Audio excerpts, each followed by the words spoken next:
So I'm not going to go through a whole lot of background. The positive is that we've seen teen birth rates declining very consistently in the US. Yet what we've also found is that there are these kind of persistent disparities across states, across socioeconomic groups, across racial ethnic groups. And what that has pushed us towards is thinking more strategically about who are those high-risk groups that we could better target for prevention services and early intervention services. And certainly, female youth who are involved with the child protection system is a group that has been shown to have a heightened vulnerability to teen births. Unfortunately, we actually have not had very much information concerning what those birth rates are. If you think about what we have, and I will just, well, we can jump ahead, but we have California Department of Social Service data, incredibly rich information about children who have contact with the child welfare system, but it's primarily a case management administrative system. So we actually don't have very much information concerning who gets pregnant, who gives birth, and what happens to those children. And we really need these data. These are kind of the 4 bullets that I came up with. One, so that we can really document what the kind of public health burden of teen births and teen pregnancy for this population is, so that we can engage our partners in other sectors and we can engage the support that's needed to really kind of make a difference here. We need to be able to, we need data so that we can monitor what's working and what's not. We need to have kind of that baseline. We need to have data so that we can figure out what are the services that are needed for this population who may have very distinct risks and distinct needs because they have been removed from their families, they don't have that extended support. And so what do we need to do to best support them? What are those programs that we need so that we are responsive to both these young mothers and their children? And this is, if you've ever seen me present before, you'll notice that I always have this slide in here, but what I want to say is that one of the reasons we don't have a whole lot of this data is because the information we need currently sits in different systems. But what we were able to do here and what we've done with a number of other studies is we can take different data systems and we can link them and we can generate a whole lot of information we did not have previously. And that's what we've done here. We've taken records of children who were involved in the child welfare system going back to 1998 when that system was first set up. We've taken birth records from 2000 through 2010. We've been able to conduct both statewide analyses, which you will find posted on the website in the full report, as well as LA-specific analyses, which show up in the research briefs that are also posted and in your folders. And we are able to kind of construct a picture that tells us not only what's going on among youth who are involved in the foster care system, but also the broader population, because it's important to keep in mind that, of course, children who become involved in the foster care system, it's not a static population. Many of these youth may have been reported earlier. They may spend a year in the foster care system and then exit. And so we really want to kind of recognize that this is a dynamic population and better understand what their kind of characteristics and trends are over time. Okay, so what I've done is I have structured this presentation so that we will go through the 4 research briefs that pertain specifically to Los Angeles County. One of the other things that you have to be careful of when you enter onto university campuses is that we all tend to kind of fall into academic jargon, so I'm going to try really hard not to do that. These data are not particularly complex. It's pretty descriptive information. And so one of the first questions that we asked, and believe it or not, it's information that has never been out there before, not just in California, but we've literally never been able to answer this question, is, of all teen mothers in the whole population who gave birth, how many had been previously reported or substantiated for abuse or neglect, and how many had spent time in foster care? Okay? And so to do that, what we did is we took 2009 data, we looked at all young women who gave birth, and then we took the records from the CPS system and we looked back to 1998. What did we find? The overall population profile, we had around 10,000 young women who gave birth in LA County. I should note that we limited our analysis in this particular case to just young women who gave birth in LA County and had been born in the state. The reason being, if they were born in another state or born outside of the country, we were not going to have CPS information for them. We don't know when they came. In terms of what kind of the profile of these teen mothers looked like in LA County, you can see that roughly 2 in 3 was 18 to 19 years old, 65%. The vast majority, over 3/4, were Latina. And certainly a vulnerable group, we had almost 30% who had prenatal care that actually started after the first trimester. What was the history of alleged maltreatment? And so when I say alleged maltreatment, what I mean here is that this is the full kind of count of these young women who had been reported for abuse or neglect. That report wasn't necessarily investigated, it wasn't necessarily substantiated, but someone was concerned and made a report to a hotline. When we look at that, we see that 40% of all teen moms in the population had previously been reported to Child Protective Services as possible victims of abuse or neglect. When we looked at a history of actual substantiated victimization, we found that 20% of these young mothers who had just given birth had previously been reported and substantiated as victims. And when we looked at a history of foster care placement, we found that roughly 10% had spent time in foster care. And I would say that these are very, very conservative estimates because, as you'll remember, these were births occurring in 2009, and we only had data back to 1998. So we are missing that peak window where we know that the highest rates of child abuse and neglect occur, which is 0 to 5. So what we're talking about here is fairly proximate CPS involvement that occurred in the pre-adolescent and adolescent period. Yeah, Martha. I just want to make sure I'm understanding what's on the slide. Yes. Fourth bullet under the first thing, is that saying that less than 1/3 of all teen moms who gave birth in 2009 in LA County got any prenatal care after their first trimester? No. What it's saying is that roughly 70% got prenatal care that started during the first trimester, and 30% had prenatal care that commenced only after the first trimester. So it started late. And do the people work? 40%, 20%, and 10%, and very conservative estimates. And again, I think this is really important because I think there's this tendency to think of the foster care population and the child welfare population as this boutique group that is very low in numbers. And so when you kind of are able to use data to show, actually at a population level, 4 out of 10 teen mothers have been reported as possible victims before they give birth, before they even get pregnant. And that's another point I want to make. We only looked at preconception involvement. The numbers are actually higher if we look at those young women who got pregnant and were then reported to Child Protective Services or then entered foster care. But we wanted to be able to show kind of a time sequencing to it. This was past involvement, and then they give birth. Okay. We were also able to look at, for this population, what were the alleged forms of maltreatment. You can see over on the left-hand side, we have the report category, so these were not necessarily substantiated allegations. And then off to the right, we have the substantiated report category. And what we did here, these are not young women could fall in more than one category. So we know that often youth are reported for both sexual abuse and neglect and may also be substantiated for multiple forms of maltreatment over time or within a particular report. And so what we did is we looked at these as kind of individual categories. We can see that 29% had some form of alleged neglect. But what's also striking is looking at the rates of physical abuse and sexual abuse, because we know that neglect is by far the most common form of maltreatment. And to see that actually 18% of these young women had also been at some point reported for physical abuse, and that 15% had been reported for sexual abuse is striking.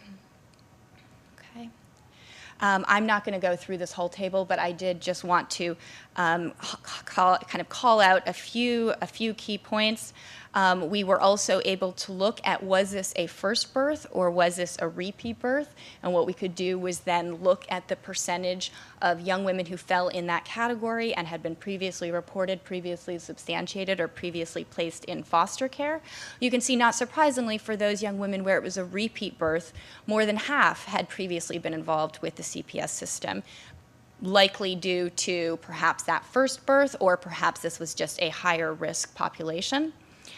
You can see that there are stark differences in terms of race, ethnicity, but primarily in terms of what the overall composition of adolescent births is.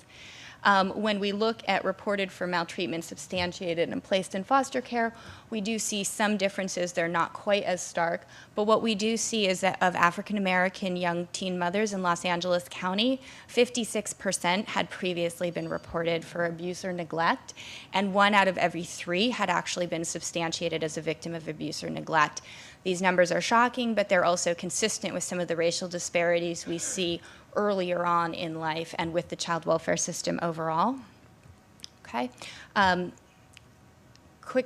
quick questions on kind of starting with the broad population before we move more narrowly into kind of young women who were in foster care? Okay. I'm going to now jump to brief 4. In part because I think it flows better, even though I organized them a bit differently in the folders. What we did for brief 4 is we actually wanted to look at young women and try to figure out what were the birth rates of young women who were in the foster care system. Okay, we don't have great information or great data there. And so what we did is we wanted to look at the characteristics and the rates of first and repeat births among this population. We also wanted to look at what was happening over time. So we cut the data a little bit differently here. What we did is we took a snapshot of young women who were 15 to 17 and in the foster care system between 2006 and 2010, and we looked at what their birth rates were. Okay. So I'm going to start with foster care versus the general population. Oops, which doesn't show up there. So what you can see is at the top, and we've reported these as rates per 100 or a percentage. Because our foster care population was not actually all that large, it didn't make sense for us to scale it to per 1,000. So the way to think about this is that in the overall population, when we looked at 15 to 17-year-olds, we found that averaged across those years, a little over 2% of 15 to 17-year-olds gave birth in Los Angeles County. We then looked at what about youth who spent some time in foster care in each of those years.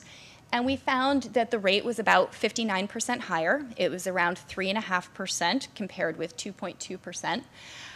Yet on an absolute basis, it's important to keep in mind that it's actually a fairly small subset of the overall foster care population. So in any given year that we looked at, only about 4% of young women who fell in this age bracket and were in foster care gave birth. Okay? We did observe some differences in terms of the characteristics of these young women who gave birth, and we need to be very careful that these are not causal relationships. We obviously know that there's going to be selection factors that perhaps would lead a pregnant or parenting youth to be more likely to be placed in, for example, a congregate care setting, so we don't necessarily want to assume that being in a group home causes one to give birth. But what we did find was that some of the starkest differences were, interestingly enough, based on the episode length.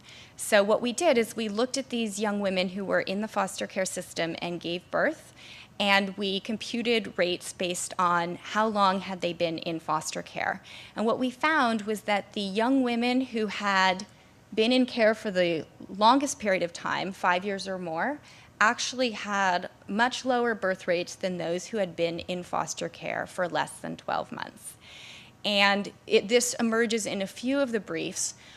What we are seeing is definitely a situation where young women who are pregnant or parenting enter the foster care system as a result of the fact that they are pregnant or parenting.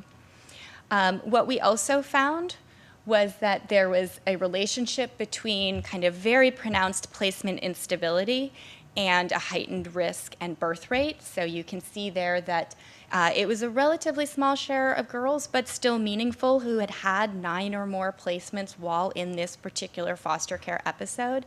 And their birth rates were significantly higher than those who had experienced greater placement stability. Again, we don't know exactly what direction that relationship goes in, but there's still definitively a relationship there.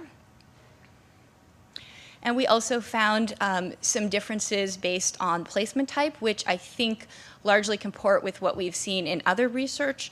The lowest birth rates were those who were in guardianship placements or pre-adoptive homes, and the highest placements were in congregate care and non-foster care relative to kin care. One of the things that we observed, it shows up in the brief, is actually it looked as if in Los Angeles County, and others may have some perspective on this, there was a movement away from congregate care and towards foster care, non-kin foster care. And so what we found is that the birth rates in the congregate care settings dropped over time, while those in the non-kin foster homes increased over time. Okay. Okay. Yep.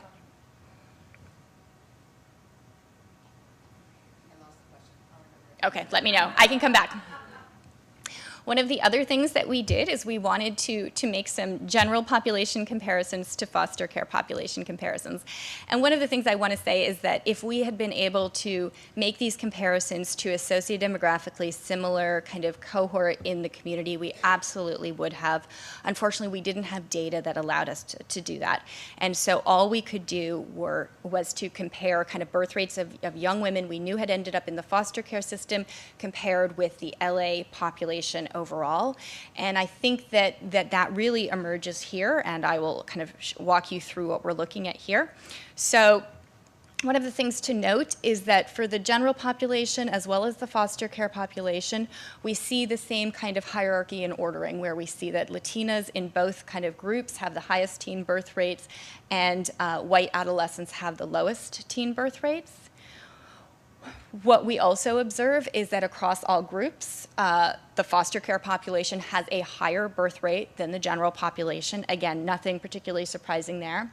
But what we also observe is that when we look within groups, we see the most dramatic disparity and difference within white adolescents, which would be very consistent with what we know to be some socioeconomic disparities between groups. So when we look at the general population teen birth rate for white adolescents, we see it's less than 0.5%. We compare that with the foster care population, it's 2%, whereas we see less stark disparities for Latinas and Blacks. Okay. Moving on, one of the things that was challenging about looking at the foster care birth rates is that, of course, again, I mentioned that this is a very dynamic population. So the timing of births relative to placement in foster care was something that really kind of impacted what we were seeing. So you can think of there as being 3 paths to showing up in our data. Path 1 was that a girl was actually in the foster care system and gave birth during an active out-of-home placement. We also had girls who during the year had given birth and then entered the foster care system.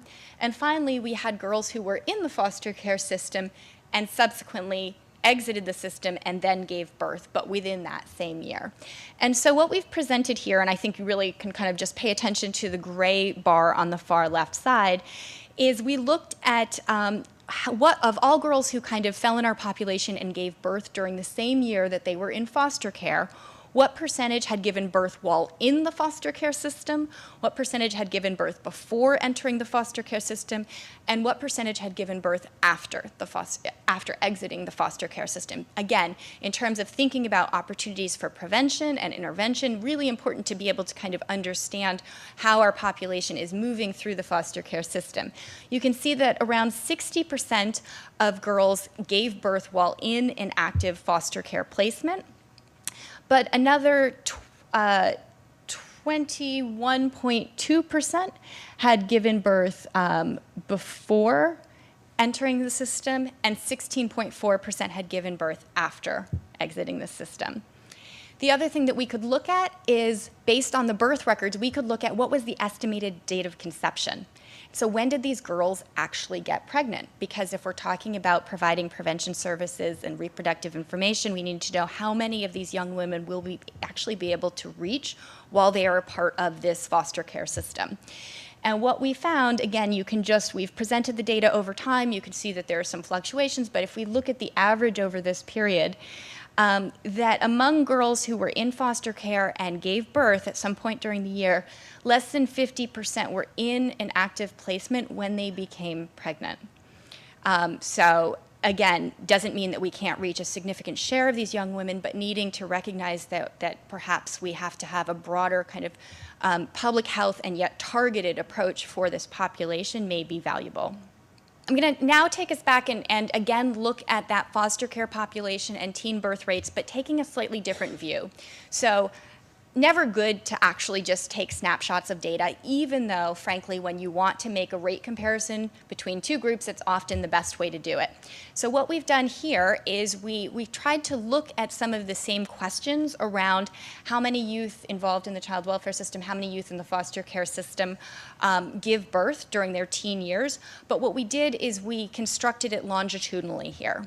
So we looked at a population of young women who were in Los Angeles County foster care at the age of 17 between 2003 and 2007, and we followed them over time. So what we were getting there was kind of the cumulative percentage of these young women who were parenting by the end of their teen years. And we could also look and see how many of these young women not only had one birth, but went on to have a repeat birth. Because even if we aren't able to catch everyone because perhaps some young women are pregnant before they enter the foster care system, these were all young women where they were in the foster care system, and so there would have been prevention opportunities for those repeat births. And so what we did is we again, quite simple, we looked and said how many had a first birth before age 18, when at least historically young women would have emancipated or exited the system. How about age 19, 20, and now 21 has increasing relevance because of AB 12 and the extension of foster care to non-minor dependents until their 21st birthday. Okay. So what we found is that roughly 11.5% of these young women who were in foster care at age 17 were parenting by their 18th birthday, okay? Some of these women had given birth at 14 or 15, some gave birth at age 17, but over kind of the period of adolescence that we had through age 18, 11.5% were parenting.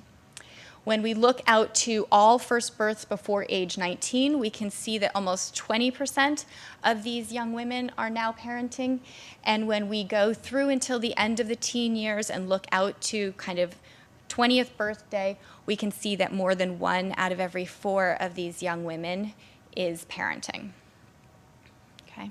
Again, these findings are very different than the last brief that I showed you, because the last brief we were just looking at single-year snapshots.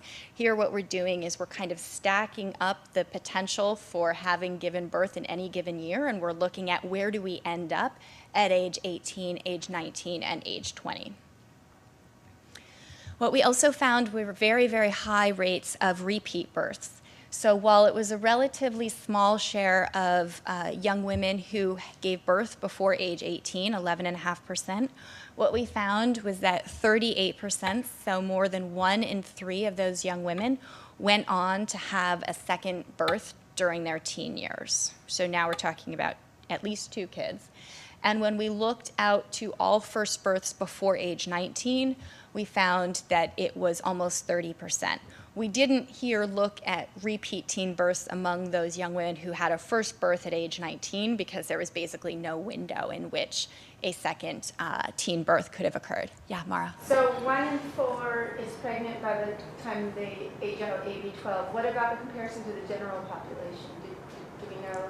So that's a great question. So 1 in 4 is by the end of the teen years. If we actually look out to the 21st birthday, it would be 1 in 3, okay? We do not have any comparable general population numbers, because the state of California and all states just produce single-year incidence rates that tell us here's how many 15-year-olds gave birth in a given year, but there's no kind of comparable population-based data that follows young women to develop these cumulative estimates. So we actually don't have any good kind of reference point.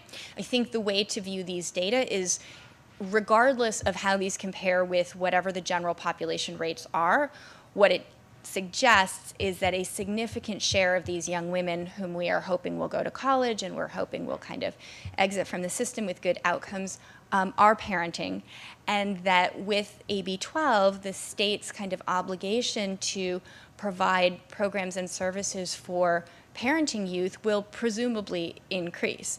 Now, a positive would be we don't know, if you look at these data, you can see that most of the births are actually occurring after what historically would have been the emancipation date at age 18 and 19.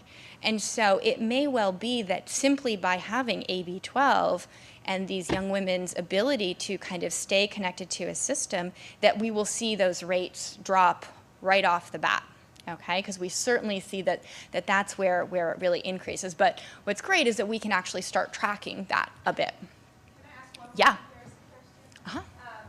Don't mean to be a troublemaker, but what about crossover youth, probation youth? Is that in your future dream to compare? I will take whatever data people throw at me. So yes, it's in my future dream. We were looking specifically at child welfare involved youth. Certainly, we do have some probation data, and I do think that that's a really important question. Okay. I'm not going to, again, walk you through this table, but I did just want to quickly show you that, again, we're finding, even though we've cut the data very differently here, we're still seeing some of those dynamics in terms of the girls who are in care for 60 months or longer having very different birth rates than girls who entered more recently, which, again, I don't think is causal. I think it's speaking to the fact that we have kind of different subpopulations within the foster care system, some where the girls have been there and there's more stability, and then we have a very high-risk population where there are later entries to care. Okay. Final, whoops, I'm going to move quickly through this. The final brief I'm going to talk about is the third brief, and what we were able to do here was to not only look at maternal history of CPS involvement, but we could also then prospectively examine what was the involvement of the children who were born to these teen mothers. And so what I've plotted out here is we've got the mom, and we could look back to her 10th birthday. We could have looked back earlier, but we wanted to have the same window for all young women. And so to have the same window for women who gave birth when they were 16 versus 18, we decided to only look back to age 10. And for children, at the time we were doing these data linkages, we only had child protection data out to 2012. So we were only able to look out to the child's 5th birthday. So what we did is we looked at all teens who gave birth in 2006 and 2007 in Los Angeles County. We defined mothers based on, was the mom reported as an unsubstantiated victim of abuse or neglect? Was she substantiated as a victim of abuse or neglect? Or did she have no CPS involvement after age 10? And then we looked out for the child and we said, was the child reported?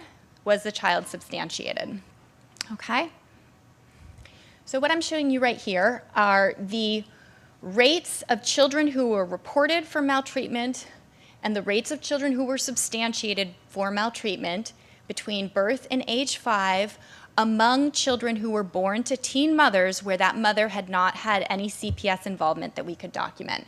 So these numbers are fairly high, but consistent with other work that we've done with the birth records. We see that around 15% of these infants and young children were reported between birth and age 5. And we see that around 5% were substantiated as victims. Okay, so these are the babies born to teen mothers where there was no CPS involvement. These are the babies who were born to teen mothers where there was an unsubstantiated report of maternal maltreatment victimization. So what you can see is that we jump up to roughly 30% of those children being reported for abuse or neglect before they enter kindergarten. And we see that now roughly 12% have been substantiated as victims of abuse or neglect. And those are babies who are born to mothers who themselves were substantiated victims of abuse or neglect. You can see that we have roughly 40% of those children reported to Child Protective Services, and we have almost 20% substantiated as victims of abuse or neglect. I want to note that what we did, the numbers were so high, and we were so surprised by kind of the differences, again, among an already kind of high-risk population of teen mothers, that what we actually did is we excluded from this analysis any teen mothers who had any CPS involvement after getting pregnant. Because we said, you know what, there might just be different surveillance dynamics there. It may be that because the mother herself was reported as a victim that now the CPS system is involved and they're bringing the baby in, but it's not that the baby was actually independently reported or substantiated as a victim. So we excluded all of those young women, and these are the numbers we got. If we include them, it's even starker. So this is only looking at kind of, it's defining children based on what their mother's preconception involvement with the CPS system was only. I showed you the descriptive data to get it in terms of rate differences, where we not only excluded the young women where there could have been surveillance issues, but we also adjusted for other risk factors such as how old was the mother, race, ethnicity, birth payment method, was the child low birth weight. What we found was that after adjusting for all of those differences, children who were born to mothers who had recent CPS involvement, i.e. after age 10, but before getting pregnant, were maltreated, substantiated as victims, at twice the rate of other children.